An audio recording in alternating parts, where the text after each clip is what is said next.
I'm live. All right, here goes. Well, I'm going to start here with just the basics. Again, my name is Elias Ruiz, and I'm a public school teacher. I teach science at Turlock Unified School District in California. And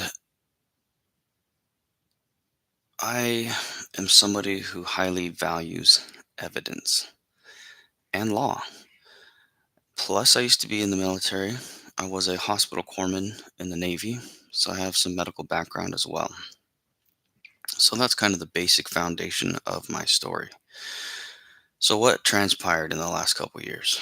Well, obviously, we had COVID policies come down on school workers in California because of fear of transmitted disease, which had falsely been projected to um, be about a 3% death rate when it was actually less than one. Anyway, we'll get into that. Okay, so first of all, 2021, Thomas J. Argonne of the California Department of Public Health put out a message on October 11th, 2021, stating that effective August 12th, 2021, school workers had to be vaccinated, fully vaccinated, I should say, or they had to be tested weekly for active infections of COVID. And schools had until October 15th in order to comply with this health order. Well, in August of 2021, I had checked my antibodies to see if I had SARS-CoV-2 spike protein antibodies. And I did. And the government didn't need to know whether I got those antibodies by natural infection, by immunization, or intravenously through passive infection or passive immunization, like monoclonal antibodies. So all they needed to know is if I was a threat in the workplace, which is known as a direct threat. Now, if you have antibodies to a virus, then you have some protection against that virus. Doesn't matter if you got those antibodies naturally, through vaccination, or if you just had those antibodies injected into your arm intravenously through infusion. The other funny thing is, before the health order came out, Rochelle Walensky of what is that? CDC, Center for Disease Control, something like that. She said in July 30th of 2021, nearly 2 weeks before Thomas J. Argonne's health order, that even if you were vaccinated, you could still get infected and transmit the disease. And this came from data stating, or this came from a study where they were doing nasopharyngeal swabs of patients, and patients that were vaccinated actually had much higher levels of virus in their nasal pharynx, which meant they were getting infected and they were still able to transmit it, and actually more likely to transmit it because the higher levels of virus that were in their nasal pharynx. Why is that though? Well, evidence shows that when you are vaccinated with, a synthetic product, your body is only going to make SARS-CoV-2 spike protein antibodies. And if you are naturally infected, your body will build antibodies to many, many, many parts of the virus. And therefore, it's more effective in fighting against the disease, including mucosal immunity. So, your nasal pharynx, your nose, the back of your throat area, there is a immune system, a mucosal immune system that also fights the virus before it ever makes it to your to your lungs and your full respiratory system. So turns out that the vaccines were not as effective as they were purported to be. So with all of that in mind, October 15th rolls around, and again, I'm a school teacher, so this is going to affect me. Um, Around October 15th, again, I needed to go get tested every single week because I wouldn't tell the government how I got my antibodies.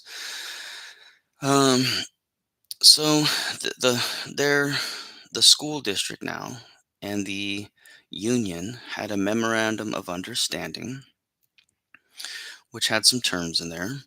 And some of the terms were that I had to test every week and I had to divulge my protected health information, protected by HIPAA, to the school so they could get my results. Well, there's nothing in the health order that stated that I had to divulge my private health information to the school district. It said the school district was responsible for getting that information. Well, it so happened to be that there is a federal law that allows the employer to get your medical record without your consent as long as they could reasonably help thwart the spread of a contagious disease. I don't remember the title of that one off the top of my head. I'm going to make more videos with the details here, but I believe it's 42 USC 165142 or something like that. But I'll go back and look it up. Also, there is a state law that allows employers to know whether you have tested because that employer is the one who is paying for the test. So they have the right to know if you were tested so that they could pay the bill. Well, in the agreement that for so that again, the school hired a third party company to test to see if I had an active infection of COVID. And so so I had to sign something. Well, they wanted me to sign something stating I give permission to the company to do this, and I'm releasing my private health information to the school. I consent, and that there's no outside influence when I was making my decision to sign this contract. Well, I chose not to sign the contract because I'm being, in the memorandum of understanding, I'm being threatened with discipline if I do not follow their policy, which is forcing me to get tested, regardless of the fact that I already have SARS-CoV-2 antibodies. Oh, and by the way, if you were considered fully vaccinated, you didn't have to test every week, even though the CDC said you could still get infected and still transmit the disease. So that doesn't make any sense. That does not pass rational basis review in a court, and this would get kicked out of the court for being arbitrary and capricious. While we're speaking about arbitrary and capricious and illogical rules, I also want to point out that the memorandum of understanding, again, it says what discipline I would be subject to if I don't follow this policy, except it's vague. It's void for vagueness. That is a doctrine stating that some policy, law, or rule is not enforceable because it is vague. So, one thing that policies need to state when they are enacted like this, if I don't um, comply with the policy, it needs to say what negative ramifications that has. And in this case, it said I would be subject to discipline, not limited to um, let's see, subject to discipline and without limits, right? Including but not limited to. That's what it said. Including but not limited to suspension without pay. So they didn't put a limit on the amount of uh, ramifications that I would suffer if I didn't follow their policy. So in my mind, I'm thinking I could get fired. And school teachers in Los Angeles Unified School District, I'm sorry, not just school teachers, school workers in the LA Unified School District, over 500 of them lost their jobs because of a COVID policy that their district put into place. So, with that in mind, and many other um, policies around the nation where teachers were losing their jobs, here I'm thinking I'm going to lose my job just for this stupid policy that's making no sense. So I'm worried. I have a mortgage, I have kids, bills to pay, food to put on the table, cats to feed, whatever, right? And um, so and again, this is Veterans Day. I'm a veteran. I swore to uphold the Constitution and, federal law, local laws, eh, the whole nine yards, right? I try to be a law-abiding citizen, and I believe the government should follow the law as well. Oh, good old cat. Give me 1 second here. I'm gonna get this cat out of here. I'll be right back.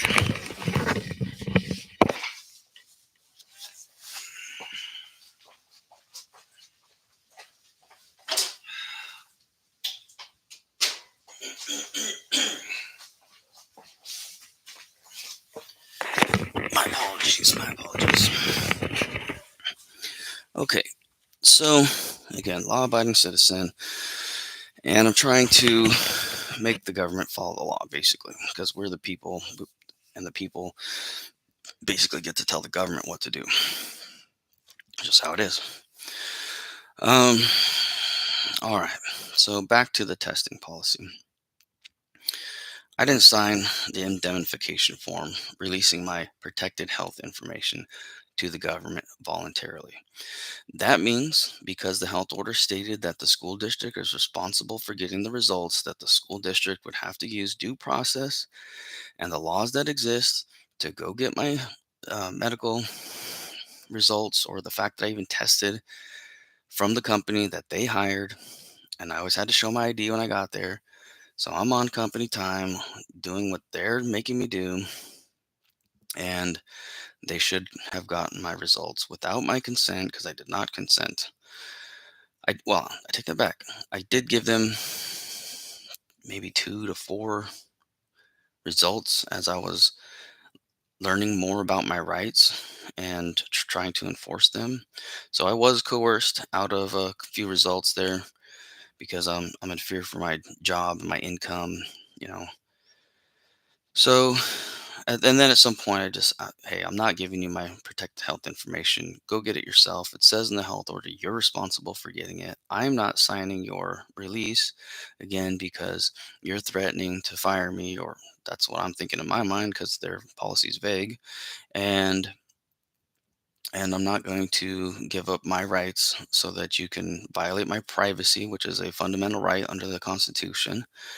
And oh, we're going to go at it. I'm sorry, we're going to go at it because I do not agree with what's going on here. And I have the documents or evidence or the law to prove my side of the story. Okay, so that starts. I am getting tested weekly, and they got my results for a few times, and then I stopped.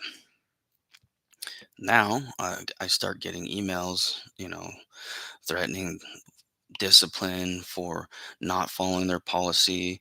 And at the same time, I'm telling them, I'm just working as a whistleblower, telling you where you're breaking the law, how this law or this policy is unconstitutional, how it doesn't provide for an actual safe environment when everybody could get infected and pass it on, and you're testing only 3% of the 15,000 or more people on campus, when it's already known that anybody could get it and pass it, whether you're vaccinated or unvaccinated. So, yeah, again, another arbitrary and capricious policy that doesn't make any sense.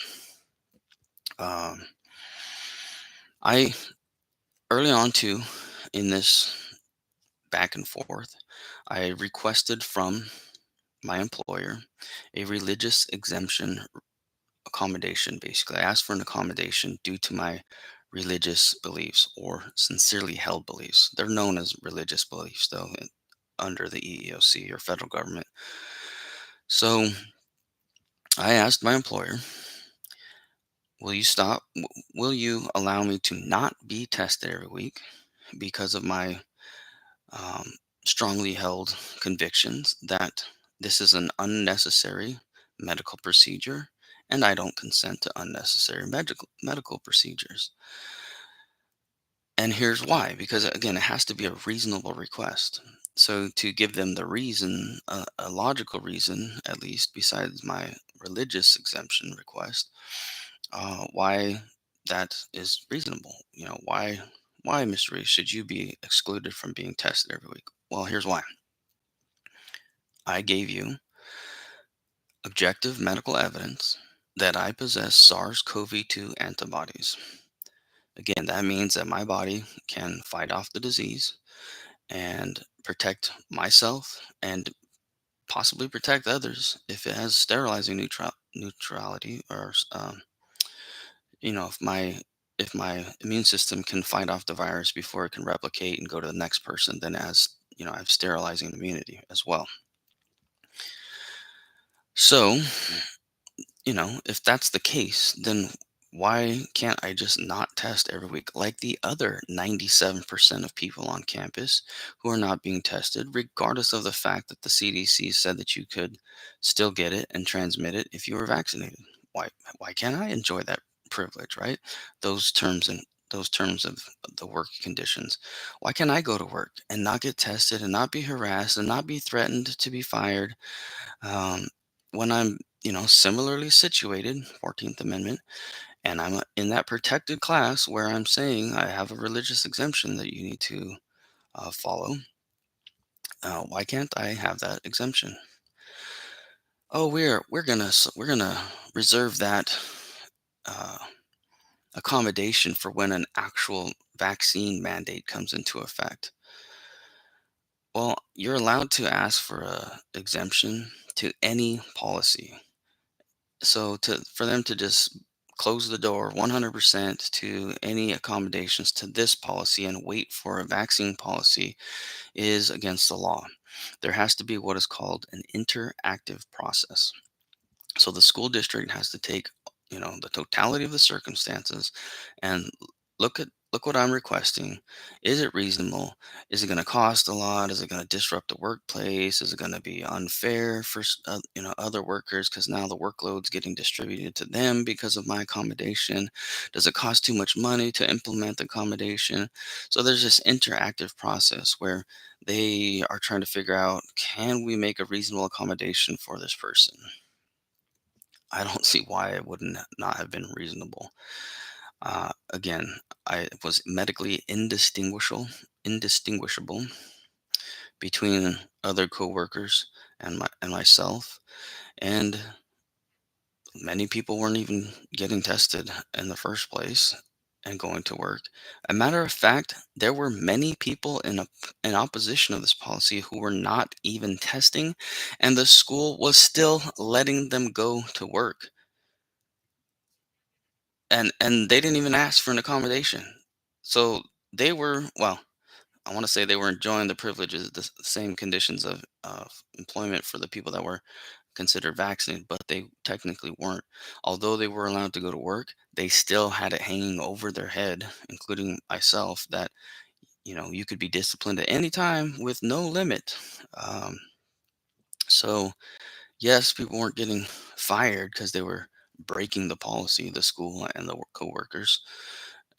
But you know, they got that accommodation that I was asking for, being able to go to work without testing because they weren't testing and going to work. And here's the thing, I was getting tested and I wouldn't even get my results back for up to 6 days. So let's say they swab my nose and I go to work and I go to work and I go to work and I go to work and I go to work. And 6 days later, my results come in. Mr. Reese, you could have tested positive on that day one and been at work for 6 days, technically five, because I don't see how that would work with weekends. But I could have been at work for 5 full days, harboring the virus and passing it to students and coworkers, and nobody would have known. So, how again is that stopping the spread of contagious disease when I get tested and don't even get results for 6 days while I'm allowed to go to work? Stupid policy again. All right. I think I lost my train of thought here. Oh, yes. I was talking about the religious accommodation portion of it. So that gets rejected from the school district. So what do I do? They're not listening. I report them. I file a complaint with the Equal Opportunity Commission, and I let them know that I've been discriminated against due to religion and disability, because they're basically considering that I'm going to be a threat. I'm going to be a direct threat in the workplace, and that it's going to cause issues. It's going to be a safety concern. Well, a direct threat assessment means that they have to consider objective medical evidence without fear and prejudice, and really determine, Miss Reese, are you actually going to be a threat in the workplace, a substantial threat in the workplace that would be difficult to mitigate? Well, how would they prove such a thing when I've already shown them that I have SARS-CoV-2 antibodies regardless of how I got them? And if you're taking vaccinated workers and allowing them to go to work, even when the CDC says they can get it and pass it on, and that means they possibly have antibodies to the virus. Um, why can't I, when I'm showing certain evidence, 100% sure that I have SARS-CoV-2 antibodies, and yet I can't go to work untested without fear of being disciplined, without being coerced out of my medical record information weekly or attempted to be coerced? Improper governmental activity, again, is what I'm calling this. So now I've filed the charge against my school district with the EEOC. And the EEOC receives my complaint, and they sit on it for months and months and months. And finally, the EEOC gets back to me. I think it's 8 or 9 months later. Oh, Miss Race, this doesn't fall under the EEOC. This is no. Actually, I was offered mediation first, and I said I don't want mediation. I want this to be public. I want this to be known. I don't want this to get swept under the rug in some confidential meeting where the school gets to bow out of it and the state gets out of it because they compromise with me behind closed doors. No, thank you. We're going to stop this policy garbage legitimately through the court systems, through legal methods. Oh, yeah. I skipped a step here. Before I ever got to that point where I filed a complaint against them with the federal agency that's designed to protect your civil rights in this regard, I filed an internal grievance with my school district, stating a couple articles from our collective bargaining agreement that um, I thought were valid. So, for one, there's an article in our collective bargaining agreement that has to do with safety.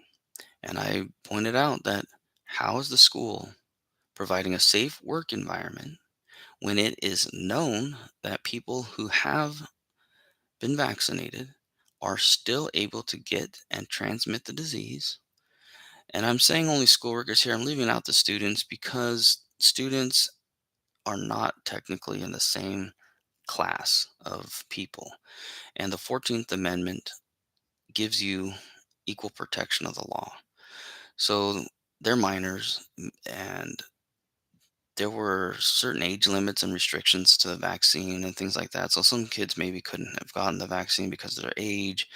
And again, they're not employees at the company.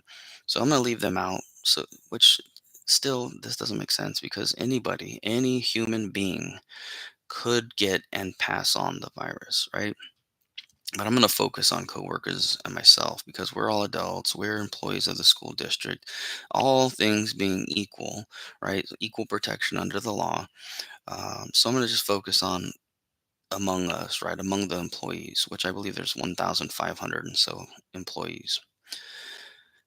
Uh, so anyway, I brought up the contract issue that this is not a safe work environment because Cal OSHA, also came out with some guidelines that were to be followed, that the school must identify all potential hazards. So, stating that I am a potential hazard because I was unvaccinated, yet I still have SARS-CoV-2 antibodies. That means that anybody who is vaccinated is still a potential hazard because it is already known that they could still get it and pass it on. So why are we not testing all employees, if not all people on campus? And again, that was just, again, the health order set, or the Cal OSHA wanted all known, or um, possible infections to be identified, basically. So why are we not testing everybody? We're only testing a tiny fraction of the people who didn't follow the state's policy, irrational policy. We just want to make their life miserable and harass them and get them to get this vaccine, because I'm sure we're getting federally funded for all these programs, which they did. Um, my city where I work got, I believe it was $1 million or $100 million. No, it wasn't $100 million. I think it was near $1 million in federal funding. So anyway, I brought that up to my school district, and it got rejected in sequence. It got, as the contract states, it got rejected from the um, direct supervisor, from the assistant superintendent of human resources. Then my oh, there was another part of the contract I was also arguing that it was violating, which is the part where it says they're going to create a safe work environment or a positive work environment or something like that. And I'm like, how is this a positive work environment when you're threatening to basically fire me for not following an illogical policy, and I'm getting threatened, and now my HIPAA information is getting dug into, and probably negative stuff's going in my personnel record. That is not a positive work environment when your civil rights are being, or your constitutional or federally protected rights are being violated, and you're being, you're getting prejudice, or discriminatory treatment against you. So those, I brought up those points, and it got rejected, rejected, rejected. So that was, now we're on step four in the arbitration agreement or grievance process in our contract. Step four was to go to a mediator. Again, a mediator is closed doors, confidential. Um, it's only advisory, so whatever the mediator says, the school board doesn't have to follow it. And by the way, mediators are generally attorneys or retired judges that work as mediators in circumstances like this. And I could argue that they're not really unbiased either, because the school districts and the unions pay for these guys. And if they side against the union or the school district, then they're not going to get hired again as a mediator or arbitrator from the school districts. So anyway, I skipped that step because I'm allowed to. It says it in my contract. And then everyone's like, "Why? Why are you skipping the mediation? What's going on with that?" Well, because step four, actually step five in this case, is non-binding arbitration, which is the exact same thing as mediation. Basically, when it's non-binding, it's just advice that the attorney or the mediator or arbitrator in this case would give to the board, and the board could still override whatever the arbitrator says. Well, here's where it gets interesting too. My union decided to let my grievance fall at that point. So there's some contract language in there that says that the union can decide to support you or not when you're in your grievance. Well, I wasn't asking the union to support me in my grievance. I have a grievance. I have the 14th Amendment, which allows me to have a neutral decision maker when I have a grievance with the government. And for the union to just chop my grievance off at the knees and let it fall to the wayside because it doesn't match their political agenda is unfair labor practice in my opinion. And I charged my union with unfair labor practice, but I waited too long to file that because I was waiting for evidence to come in about a wage claim, and I'll get to that later too. And so I was waiting for, hard, solid evidence that I could just put back in the union's face and look, you should have backed me because look what happened in the court or in my wage claim or whatever the case was. So everyone's turned their back to my constitutionally and federally protected rights, and they're only looking out for themselves now. Their political views from the union or their liability from the district, and everyone wants to ignore Mr. Reese because he's making valid points, and that could get us in trouble or make us look dumb. So yeah, my union just didn't let me proceed to arbitration. And then again, like I said, I did charge them with unfair labor practices, but I waited too long. You got to get on that quickly.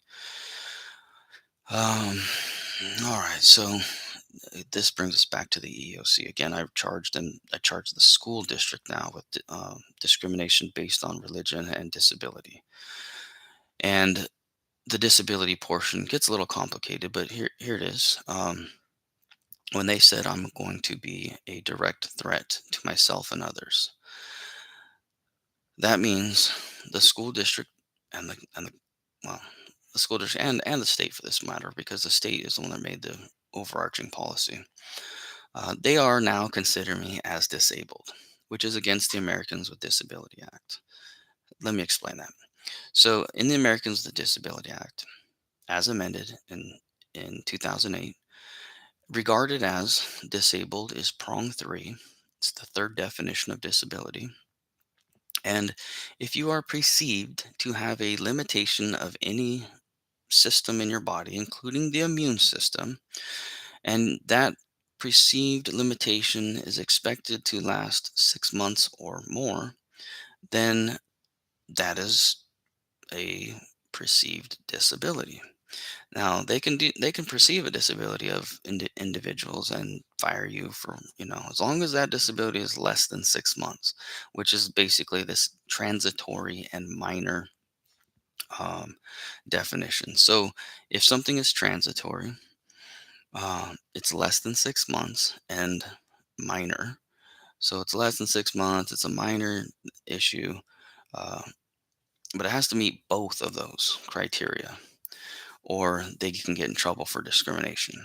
So in my case, um, I was being regarded or perceived to have this immunity insufficiency, even though I have the SARS-CoV-2 antibodies. I've shown that I have the ability, or at least the chemistry to fight off the virus. Yet that doesn't count. We're just going to ignore that fact. We're going to ignore objective medical evidence, which is in contract, which contradicts what federal law says. Federal law says again for the direct threat assessment that they have to look at the most current medical objective evidence to determine whether I'm a threat in the workplace. And they cannot say, it's just completely illogical. They cannot say I'm a threat and at the same time say somebody who is fully vaccinated is not a threat when I can show 100% positive that I have SARS-CoV-2 antibodies, while someone who's vaccinated is only assumed to have produced those antibodies. And by the way, you are not fully vaccinated until 2 weeks or more after your vaccination. I wonder why. I wonder why. That's because your body has to take in that vaccine and your body has to react to it. It's called seroconversion. And your body then makes antibodies to the virus, which is the actual mitigating factor when fighting a disease, preventing the spread, preventing the sickness from yourself. That is what is the mitigating factor. So to ignore the fact that I have that and to just assume that somebody who is vaccinated does without even double checking, because somebody else might have like an immune system problem and they might have been vaccinated, but they never made antibodies to the virus and they can still get it and pass it, but they're just going to assume everyone who got vaccinated, boom, you're fine. You have the ability to mitigate the spread of the disease, even though we know you can't before we even made this policy because CDC already said it. Ugh, ridiculousness. Okay, I keep losing my spot because I go off on these little diatribes. Um, Yeah, so again, I charged them with that. Oh yeah, yeah. I was talking about the third prong, what disability means. Why was I charging them with disability discrimination? Well, they were acting as if my immune system was insufficient for more than 6 months, and as soon as that more than 6 months falls into place, you are regarding me as disabled. You are discriminated against me because of a disability. I now fit the definition of a disability because you are thinking again that my immune system is limited for more than 6 months, no matter how minor the disability. Well, how minor is the disability in this case? Well, Mr. Reese, your immune system is not sufficient to mitigate the spread of the disease. Okay, sounds pretty minor, whatever. But you also are considering that to be the case for more than 6 months. So now you're considering me disabled. Well, again, after 9 months or so, the EEOC contacts me and says, "Miss Ruiz, we did our investigation and we find that your employer didn't break any of the laws." I'm like, wait, what? What investigation? Who called me? Who asked me for my evidence? Nobody did any of that stuff. Oh well, in some instances, we don't need to contact the complainant. Why? I didn't get to tell my side of the story. I made my charge. I called you guys. I charged my employer. Um, my employer wrote back a letter stating why they shouldn't be charged, and no one ever asked me for any logical reason why I believe what I believe in this case, when I can quote all the laws and statutes and the enforcement manuals and where this is a violation. And when I argued with the EEOC, I talked to one of their personnel for like 2 hours on the phone, argued my point, and finally he says, "Oh, well, you should write a letter back to the EEOC. You only have 30 days to contest our decision." So I asked them to reconsider, pointed out all the laws, statutes, where the school district's wrong, where the federal government in this case is wrong, and I even threw the EEOC under the bus, stating, because I'm telling you, this has gotten too political. This is not. This is laws or policies made by men that are not following the law.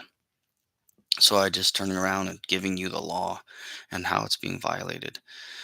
And it got political. People were getting, a lot of emergency powers and such and such. And I'm not stating any political views in this one, but I just want to make a comparison or a something that I pointed out to the EEOC.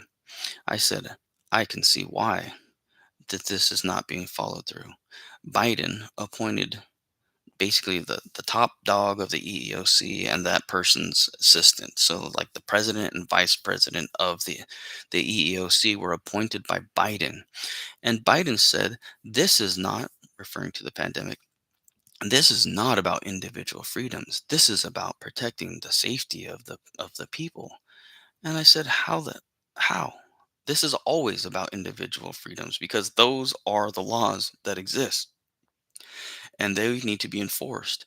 You don't get to just trump individual rights uh, for the collective people when it's not even stopping the virus, stopping the spread of it. Vaccines were still allowing people to get it and spread it. And I even said that in my letter back to the EOC. I said, Look, Biden says this is not about individual freedoms, it's about the safety and welfare of the people." And I'm like, how? He got it. He got it more than once. And his wife got it. I said, he more than likely gave it to his wife. So this garbage of, uh, the benefit of the people or welfare of the people is garbage. The vaccines were not effectively stopping the infections or the spread. And he knew it personally because he got it more than once, although he was fully vaccinated, boosted, and blah, blah, blah. And then his wife got it. This is about individual freedoms. This is about individual freedoms. Jacobson versus Massachusetts is an old case that said the state can use its police powers to make people get vaccinated, but those circumstances were much different. The death rate with the smallpox happened to be in the 30% range, whereas COVID turned out to be closer to 1. And smallpox vaccines had been already in use for over 100 years when that policy came into effect. And it also didn't affect anyone's working conditions. Jacobson had to pay a $5 fine because he didn't get vaccinated, and he could still go about doing his business. And that equates to about a $120 fine today. Hell, I'll pay a $120 fine, go back to work, and nobody can threaten my job. Get off my back.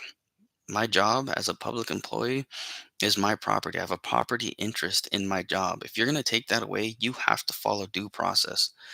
There has to be a logical reason for you to get rid of me as an employee as a public employee. And this, again, this policy is completely illogical. It violates, alleging, all of this stuff is alleged. It's still going to go through the courts. Um, Violates the Constitution and or federally protected rights. I didn't even to even take another step back before it violated my right to exercise my religion and or not to be considered disabled. Um, the policy itself is arbitrary and capricious, which is a 14th Amendment, again, a 14th Amendment violation, substantive and procedural due process, meaning anytime the government makes a policy, it has to be at least past rational basis review. There has to be a rational reason for the policy. It is not rational to ignore medical evidence when the federal government says you have to consider objective medical evidence and not use fear and prejudice and whatever other silly reasons why you're going to ignore antibody evidence. So again, matter of fact, that that would fall under even a higher level of scrutiny because it's a federally protected law or whatever, right or privilege. Uh, because there's already legislation about that, then it's not just rational basis review. There would have to be uh, either intermediate or strict scrutiny, meaning the bar has been raised, like not just rational. You really have to give a good reason why you're making this person go get tested weekly and forcing their HIPAA rights, forcing them to release their results. And it's not just because, oh, well, we got this virus going around, and if you're not vaccinated, then you have to go get tested. Well, okay, well, you're skipping over a lot of stuff here.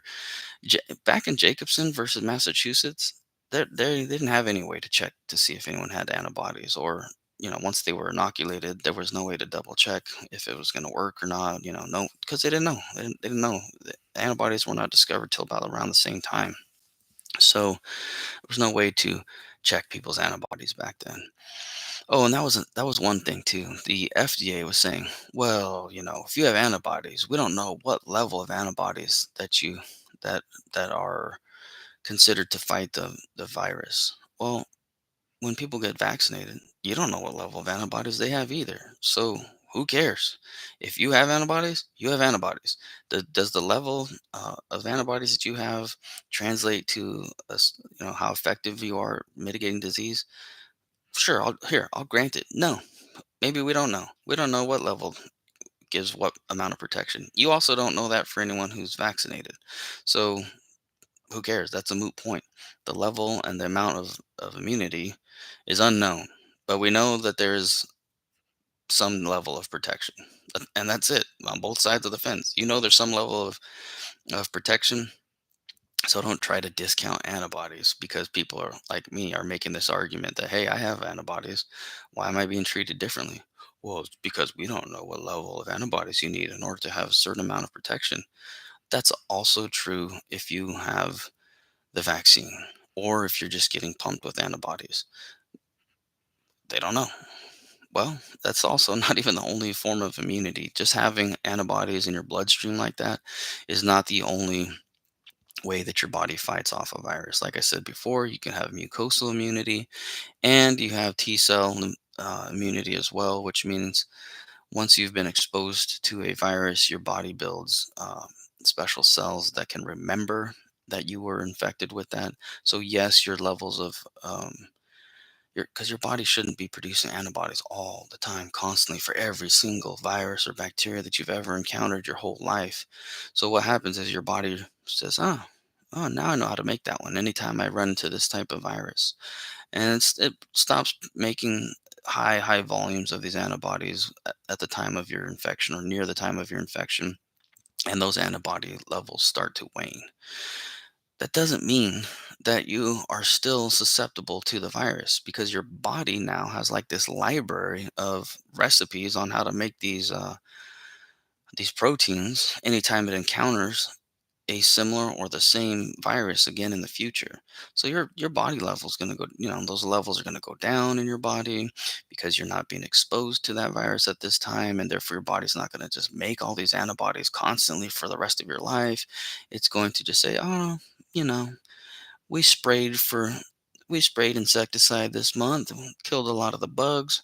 Go put the insecticide now back on the shelf. And if we get another infestation, we'll bring out the same pesticides and we'll go kill those bugs again. That's basically what's happening. Instead of just spraying every single day, every single day, every single day, every single day, every single day, without even having an infestation.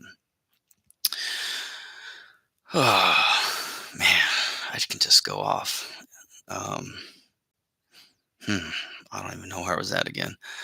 Um, I was going through the process of the EEOC and some logic behind why. Oh, yeah, I was talking about Biden and how he appointed the people of the EEOC. The EEOC doesn't want to back me because they can actually go to federal court for me and back my position, but they don't want to in this case. They don't want to in this case, not at all. They don't want to touch it with a 10-foot pole. So, what that does is it gives me the letter. It gives me a right to sue letter, meaning, sorry, Mr. Reese, us, the federal government, who was put in charge of enforcing your federally protected rights, we're not going to protect your federal we're not going to advocate for you because we don't think this is a violation of the laws that you're stating. Uh, why? Because they're just saying you're unvaccinated. No, there's more details to it than that. Yet you're right, vaccination is not a protected class. However, the fact that I asked for a religious exemption is protected. And the fact that I am now being regarded as disabled for more than 6 months is also protected.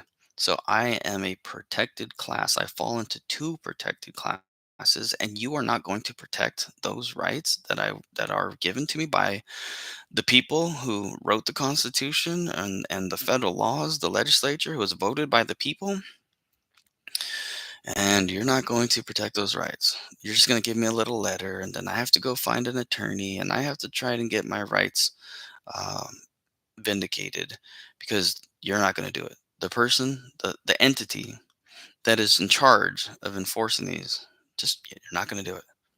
Again, why not?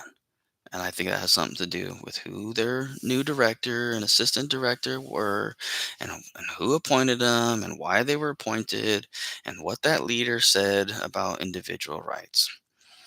So, that's my position on that. That's my 2 cents on what I saw there. Um, so, you know, finding an attorney to fight the government is not an easy task. And before you can even uh, go to court, there's still another administrative hoop you have to jump through, which I did.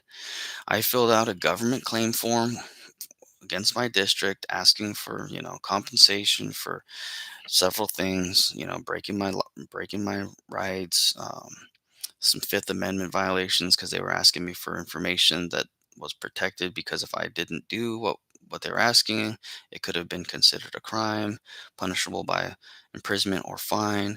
And but yet they were compelling people to do that at work. So some Fifth Amendment stuff, some First Amendment, some 14th Amendment, ADA, Americans with Disability Act violations, intentional infliction of emotional distress. So I put in a bunch of claims against the school district because of my dropped grievance. Now the EOC is not going to back me. Well, by the way, I have a wage claim in here too that I should bring up. Let me explain that one too before I get too far.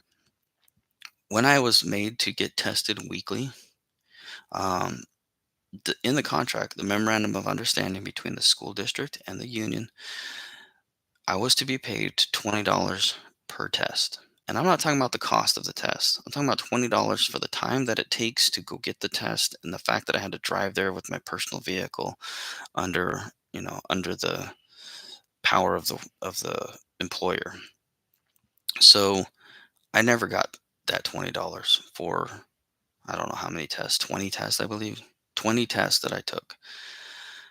Of which, by the way, all those tests I had to take that year, I never tested positive once. Hmm. Wonder why. Um, so anyway, I put in a wage claim against my employer for not paying me that $20. Well, their argument is Mr. Reese didn't give us his protected health information. No kidding. I don't have to. However, you were in charge of going to get that information. You can go do the work. You can go verify that I got tested. Again, I showed up at those places with my work ID. You hired the company to get it done. And you had the federal and state laws that allowed you to go get my information without my consent. I don't have to help you get my protected health information. Go get it yourself. And you also are in charge under the Fair Labor Standards Act. It's your responsibility to keep track of records of when employees work. And this is work. I was suffered or permitted to work because you guys made me go get this test. I don't It is not the employee's job to keep track of work records. That is the employer's job and responsibility. If I don't punch in every day, you can make a policy that gives me discipline for not punching in because that's your policy. But if I don't punch in every day at work, and I don't have to, I'm salary, so I don't have to do that. But if you, let's say I have to punch in every day, right? And I don't know, lost my card, forgot to do it every day, whatever the case is, they cannot not they cannot pay me. Let's see. They don't have the right to not pay me just because I didn't punch my card. They're then gonna have to just figure out, well, Mr. Reese was here like 5 days this week. We think he did like 7, 8 hours a day. We have to pay him. We have to pay him. It's federal law. We can't do anything. We can't stop his payments. We can discipline him for not following the policy about punching in, but that you cannot withhold my pay for that week or whatever it is. So same thing is what I'm arguing here. I went, I got those tests done. They had the ability to track whether I did it or not, um, and whether I gave them my information or not. They still have to pay me. If I said I went, I mean, can you prove I didn't go? There's a policy. I'm telling you, I'm following it. I told you to go get my results. That means there's results for you to go get. I told you I tested. I told you to contact the company that you hired to test. I told you to use the state and federal laws to go get my information.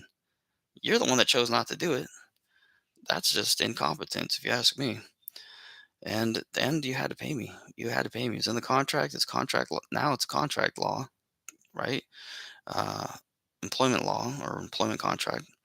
And by the way, any employment contract already incorporates the Fair Labor Standards Act, which is on the federal level, and the Industrial Welfare Commission information on the state level.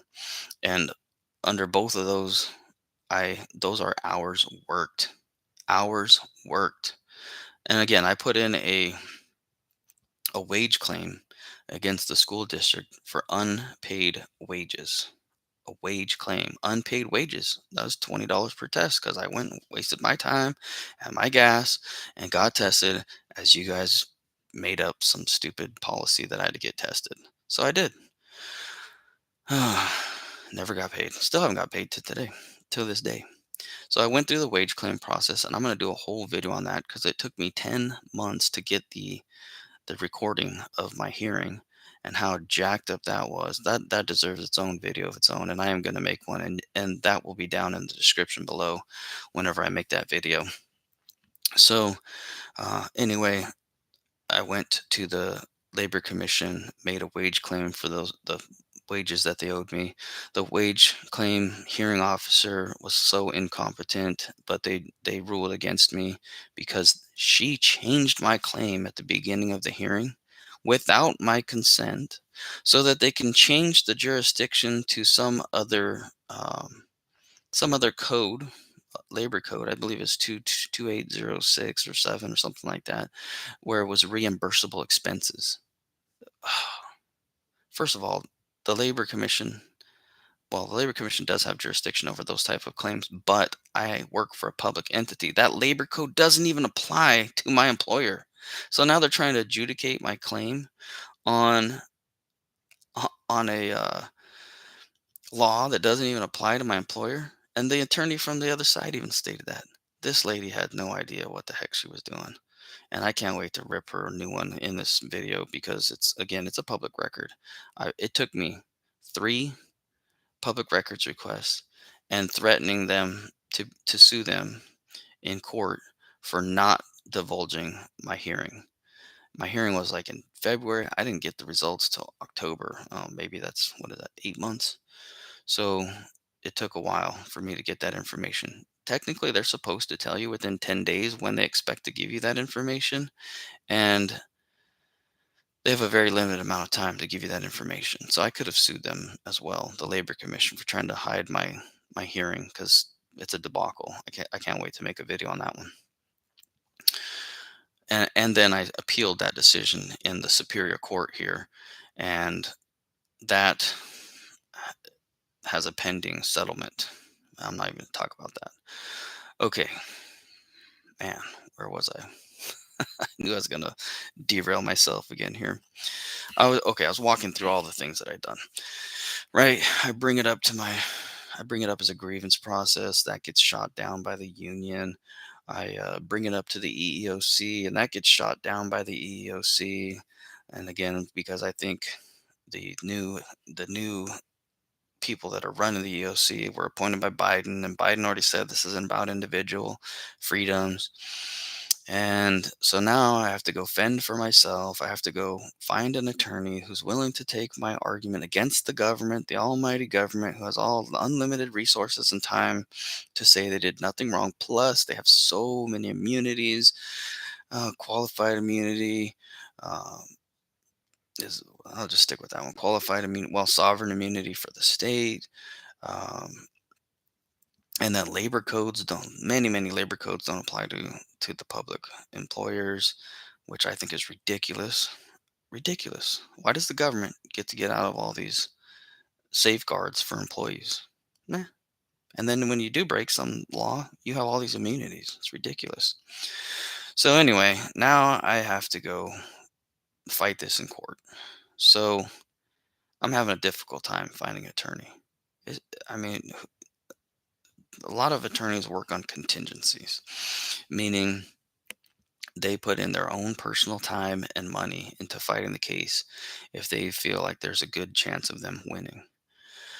So in my case, I'm bringing up allegations against the government, and this is going to be a long, drawn out process. And they know, as well as I know, that there's all kinds of immunities for municipalities and states, and a lot of labor codes don't apply. And this jurisdiction that I'm in is much more in favor of the government than for the people.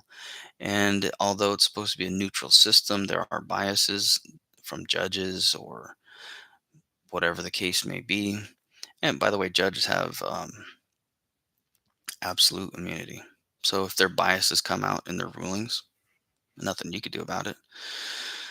You can appeal. You can appeal it to the next level. You can appeal it to a three-panel justice, since this is a federal case.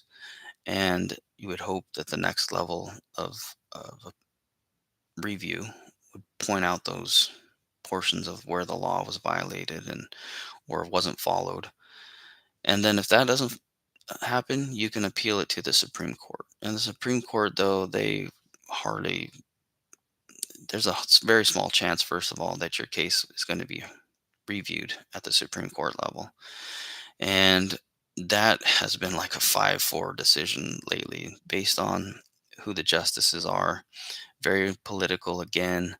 You got some Republicans and Democrats on one side, and a lot of these now are being decided by 9 people that were never elected and were just appointed, and a lot of times make rulings based on their political um, ideologies or whatever side of the fence, whoever appointed them. So, not the best review system in the world, but it's what we got here in the US. Okay, so now at this point, I've had to file my own lawsuit, not not easily finding an attorney. And so, I started doing my own research, how to file, how to file a complaint, how to write up everything, the jurisdictional allegations, the factual allegations, different counts if there's different counts in there, relief, prayer for relief, or what's it called, demand for relief. And to do all, now it's down boils down to procedure, all the rules, procedural rules that follow trying to vindicate yourself in a courtroom. And trust me, there are hundreds and hundreds and hundreds and hundreds of rules that you have to follow, and timelines and evidence rules and civil procedure rules. And it's very complicated. And then you have to follow case law. So I'm doing my best. I file my complaint, it goes into the federal, well, I lodge my complaint with the federal courts, and now the federal courts get to dive into it. I have to serve the defendants, and we go back and forth whether things are going to be dismissed, stricken from the record, if I have to edit my complaint and whatnot. So anyway, I do that for nearly a year, and the cases are backed way up in the federal court system right now because of COVID. There was something like 130 cases or so in front of my case, and finally, um, nearly a year after I filed my complaint, they moved my first of all they moved my case from Fresno up to Sacramento, um, to try and relieve the caseload down in Fresno. And when that happened, though, things started to pick up a little bit quicker. And since then, though, my complaint was dismissed with leave to amend, which happens a lot, especially to pro se plaintiffs as myself. But before that had happened, I was able to secure an attorney, and that's where we're at now. The attorney has filed a amended complaint, and I'm still in the court system. So that's my story in a big overview. Um, oh, except there has been some recent developments with my union. Let me get that in this video real quick too, and I'll get more into the details later on. Um, so again, the federal case is still in the court system. Now, recently, week or two ago, I don't know, about let's just say within the last 2 weeks, um, I well, negotiations is up now between the employer and the union. And I wanted to make a point to the board, to the public, and to other members because I did not like the arbitration agreement, the grievance process in our collective bargaining agreement. Because when I had a grievance, again, the union shot down my grievance without my consent. And I'm basically saying this is a violation. That I have the right to a neutral decision maker. You are only interested in the collective group, and you could care less about my individual rights, even though your mission statement says that you protect people's civil rights. That was not the case here. So I got out of the union. I stopped paying my union dues, which is completely legal now because the Janus ruling in the Supreme Court in 2018 said you don't have to subsidize speech, meaning they can't charge you money to help them and their political speech. No shop fees, nothing. They can't take any money out of your paycheck without your consent. Because again, if you don't agree with what they're doing, you have the First Amendment right to speech or to remain silent, and I don't want them saying or doing anything that I don't agree with. So if you're going to take my money but not protect my civil rights, you don't get any of my money. So I got out of the union as far as being a paid member. However, I'm still part of the collective bargaining unit, and because of state law, my representatives are my exclusive representatives, meaning I can't go negotiate new terms with my employer directly. Um, I don't even get to vote anymore because I don't pay, but I do have a say in. I do need to. I have the right to voice what my opinion is and how I think the contract should be formed, because that contract still affects me. Now I can't go talk to the district about how that should be, but I can't negotiate those terms with the district. I mean, I could tell them what's on my mind, but it doesn't have any effect on the contract. Um, so um, I have to tell my representatives, and my representative has to well has to represent me fairly. Uh, a fair representation, meaning they don't make arbitrary decisions, discriminatory decisions based on me, discriminate against me because I'm not a paid member. So here's where I think I have been discriminated against, though. So recently, like I said, within the last 2 weeks, I wrote about a 500-word document, and I attached a 7-page court document to that from my current litigation, and I sent it to the board, all the board members, letting them know my take on the collective bargaining agreements, proceed what is that processes grievance process, and how I said I think this is unfair. The government, the board, gets to make the final decision in my grievance. That is not a unbiased decision maker. When I You can't be the judge, jury, and the accused, and that's how the contract is currently written. Because mediation doesn't matter. The outside party listens to my side of the story, tells the board, "Hey, this is what should happen," and the board could just say, "Nah, whatever. We're not liable." Same thing's true about the arbitration piece of it. We have non-binding arbitration. That means I can go speak to the arbitrator. I can present my evidence. The arbitrator could side on my, could be on my side, and the board can still say, nah, we're not liable. We didn't do anything wrong. So that's not an unbiased contract, or that is not a, what should we, yeah, I guess just unbiased decision maker. And besides that too, besides that part of the contract, the union should not have the right to drop an individual's grievance if that grievant wants to pursue the issue through the arbitration agreement. Now, they should just be able to charge me for the arbitrator or whatever the deal is, but to just cut off my grievance completely without my consent, that's unconscionable. No way. Gives them way too much power. And by the way, unconscionable contracts are unenforceable. So this is what I was going to also bring up to the superior court about my wage claim. That, look, this is unconscionable contract. I have a problem with the employer, and my exclusive representative doesn't allow me to voice that problem when I'm bringing up laws that are being broken. What kind of crap is that? So, yeah, I have to go outside of the contract to try and get vindication for my complaints. What's the point of paying the union if they're not going to support you? It just doesn't make sense. So, um, yeah, that's where I was at. And here's where, again, I think I'm being discriminated against slightly by the union. Um, I I have the right to say what I think should happen in negotiations and how the terms of the contract should be more fair. Well, I gave that letter to the board, and because a board meeting was coming up, and the board had to make my document available for public inspection.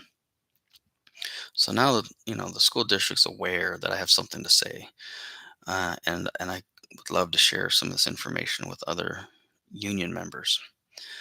And so I gave it to him like on a Saturday or Sunday, right? And the board meeting's on a Tuesday. So Monday we have a staff meeting. And what's at the end of our staff meeting? A Turlock Teachers Association meeting, a union meeting, where I'm going to be present and I get to say what I want. Well, guess what happens? This meeting starts at 3 o'clock. It's 1:30, and all of a sudden, meeting's canceled. Just no reason. Meeting's canceled. That doesn't happen very often. Probably twice in 15 years. So that gets canceled. And my union reps are aware of this letter because I carbon copied them on this letter. And it doesn't fare well for the union because I also threw the union under the bus in this letter because they're the ones that shut down my grievance. What and I alleged that was arbitrary why they shut it down. The only reason they gave me why they shut it down is it's inappropriate. Oh, what does that mean? That's arbitrary and capricious. Why is it inappropriate? Tell me why. What specifically is inappropriate about my grievance? You're just saying it's inappropriate. That's not even why. There's a reason behind that. Oh, go work overtime. Why? Because. Well, because is not an answer either, right? Um, something, I'm just giving you an example. Anyway, um, so that meeting gets canceled. So what I do, I take all my paperwork, literature that I had printed, that my comment that I was going to make to the board, plus the court document from my court stating how I feel like my federal rights and constitutional rights were violated. Um, and I pass that out at the sidewalk as teachers are leaving. So they still get the message, even though they tried to shut down the meeting.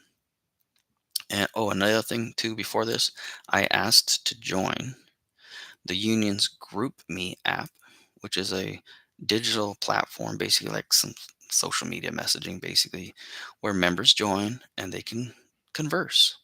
Well, I am still a collective bargaining unit person that falls under the contract, and I still have the right to say what I think about the contract, and I should be able to share that with my colleagues so that we can all unite and fight unfair practices.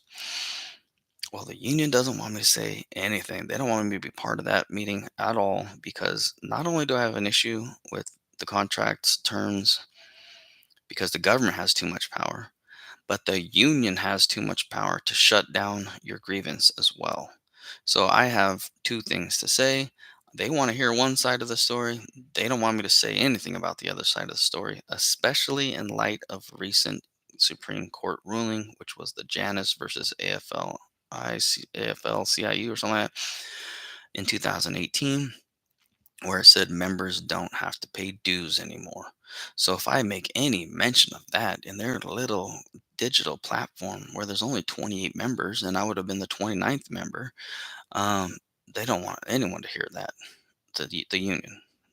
Oh, sure, they want them to hear me say, get rid of the non binding arbitration from the contract because we're the only district in this whole area that has non binding arbitration.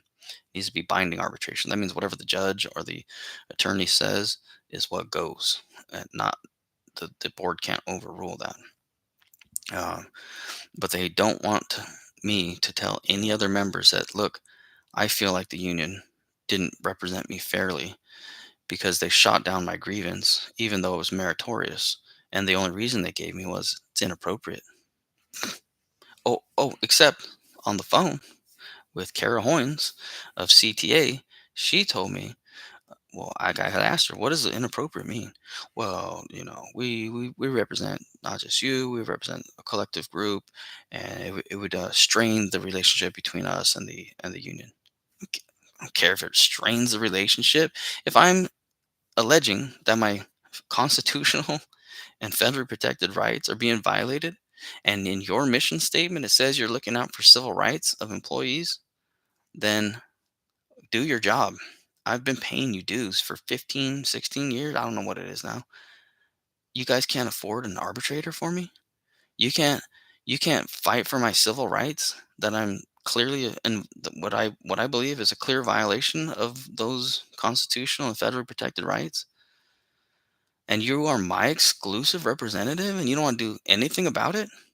You deserve to lose members if that's the case. You deserve to not get union dues.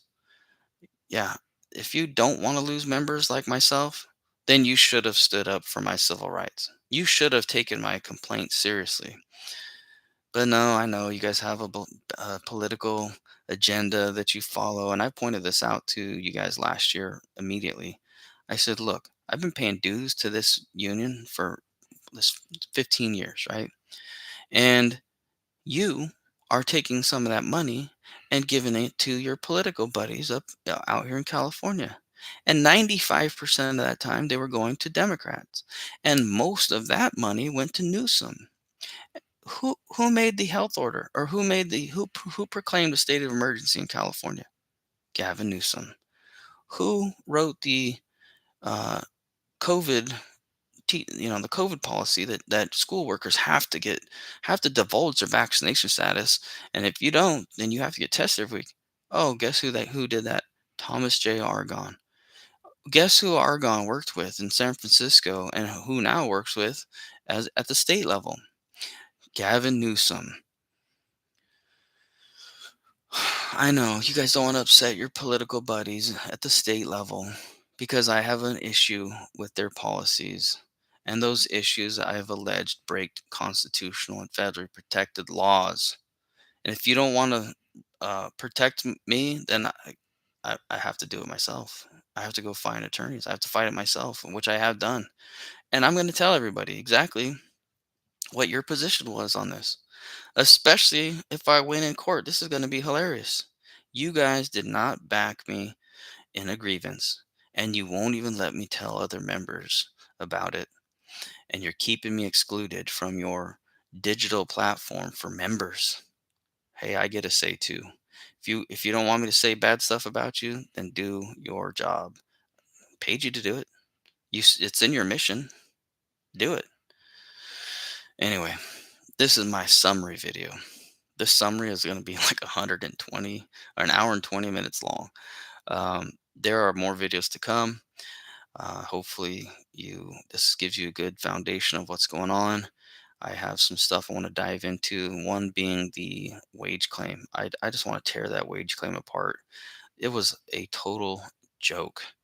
If you are a public employee and you have an issue with wages and you try to go through the Labor Commission, I highly suggest getting an attorney. I argued my own point on that one, but when you guys watch this video of the Labor Commission video and where I can point out where it's just a total farce, man, it's the state looking out for the state, right? The Labor Commission is funded by the state. The public schools are funded by the state. You're bringing up a charge against the school district, and the state's going to tell the state that it did something wrong? No, they did all kinds of twists and turns and try to get out of getting their little buddies in trouble. Corruption. Again, alleged California corruption.